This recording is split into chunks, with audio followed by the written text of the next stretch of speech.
सुप्रभात मेरे प्यारे बच्चों। आज मैं हिंदी साहित्य में बकरी और भेड़िया पाठ से पुनरावृत्ति कराने जा रही हूँ। अभ्यास कार्य का पुनरावृत्ति इस प्रकार है। पहला अभ्यास कार्य, शब्दार्थ। पहला शब्द है पैने। पैने शब्द का अर्थ होता है नुकीले। दूसरा शब्द तरकीब। तरकीब शब्द का अर्थ होता है उपाय। तीसरा शब्द शरारती। शरारती शब्द का अर्थ होता है नटखट या चुलबुला। चौथा, मुंह में पानी आ जाता। इसका अर्थ है खाने को मन ललचाता है। दूसरा अभ्यास कार्य, प्रश्न उत्तर। पहला प्रश्न, बकरी के सींग कैसे थे? उत्तर है बकरी के सींग पैने थे। दूसरा प्रश्न, रिंकी का स्वभाव कैसा था? उत्तर है रिंकी का स्वभाव शरारती था।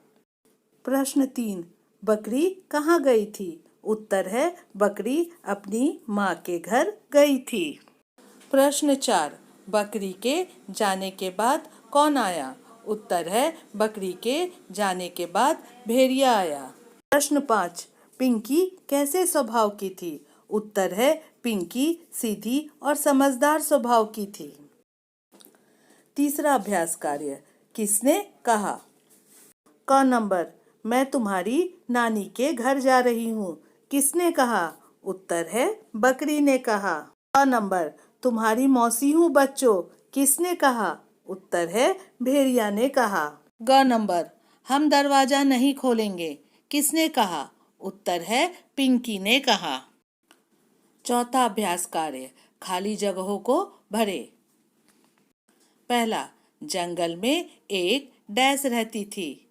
बकरी रहती थी। दूसरा, बकरी के सींग बड़े बड़े और डैश थे, पैने थे। तीसरा, रिंकी डर के मारे डैश लगी, कांपने लगी। चौथा, बकरी के जाते ही डैश उसके घर आ पहुंचा, भेड़िया उसके घर आ पहुंचा। पांचवा, सामने डैश लपलपाता हुआ भेड़िया खड़ा था, जीभ लपलपाता हुआ भेड़िया खड़ा था। पांचवा अभ्यास कार्य, वाक्य बनाए। पहला शब्द है जंगल। जंगल से वाक्य बना, जंगल बहुत घना है। दूसरा शब्द है शरारती।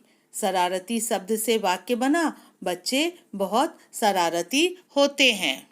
तीसरा, किनारे।